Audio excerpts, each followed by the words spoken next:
Well, welcome back to the shed, and got another little thing here from the very early 80s.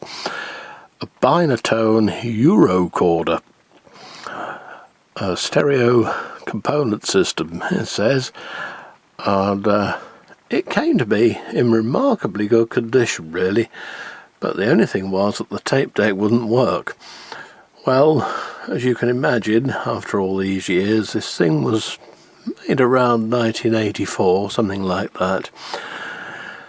The belts were pretty shot at, so I've changed the belts and I put another record play head in it.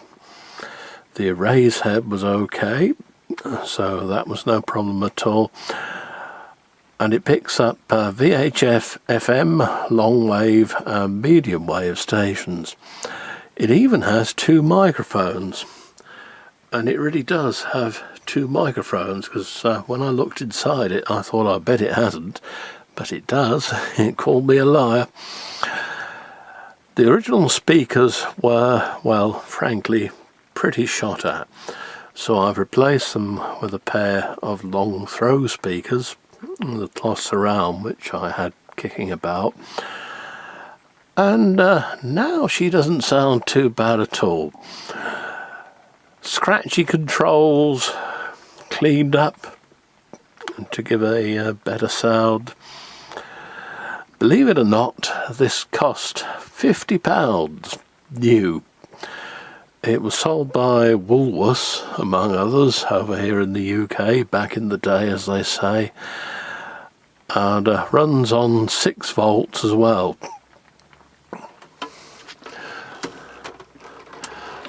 And thankfully, whoever had this, they haven't left any dead batteries in there and corroded the battery compartment. It's clean as the day it was new. The speakers are wired in permanently, there's no terminal plate as such, but it's the little details that give this thing's age away. DC 6 volts, 4 times HP2 batteries. Yes. And this was made in South Korea. Wonder if it's the same factory that used to make Amerex kit years ago. We'll never know. But it doesn't sound too bad as they go, although I fear the recording may well be DC bias, alas. But for playback, not a bad little thing.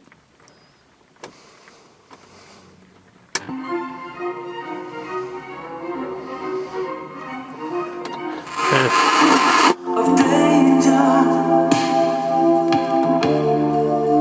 people on the streets. I'm looking out for angels. That's enough of that. That was Radio 2.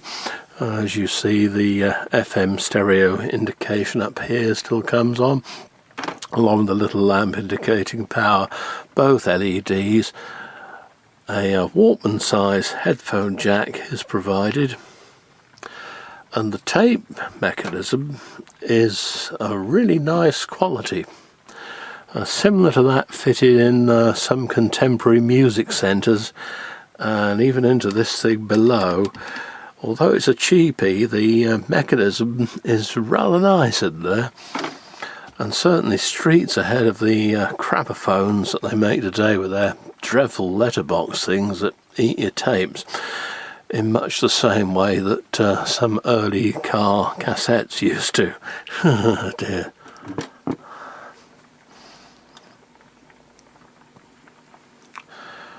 Here we go, press play.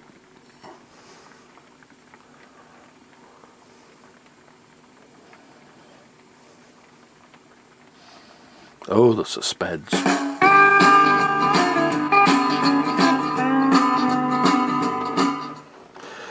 As you can see, we're alive and well. Fast forward. Don't know what's on this tape, it was just one that was kicking around.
That recording was taken from a somewhat crackly old LP, by the way.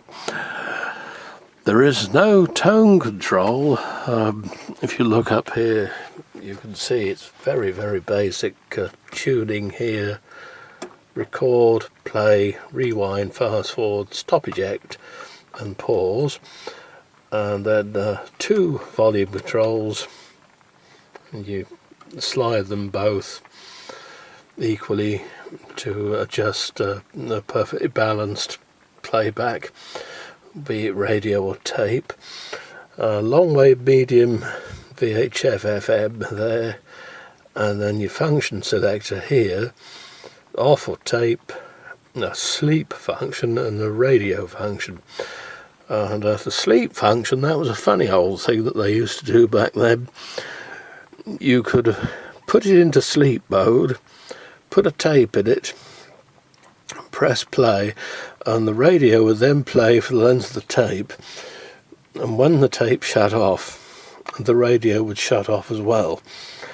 Not quite sure what that was all about now, because quite a lot of these had quite a loud clack when they stopped, and this one is no exception. Oh dear, never mind. But still a quaint little old thing, and one that was worth saving, really. Even the rod aerial was intact. The whole thing just needed a thorough clean and service to bring it back to looking something like it did back in the 80s. See you soon.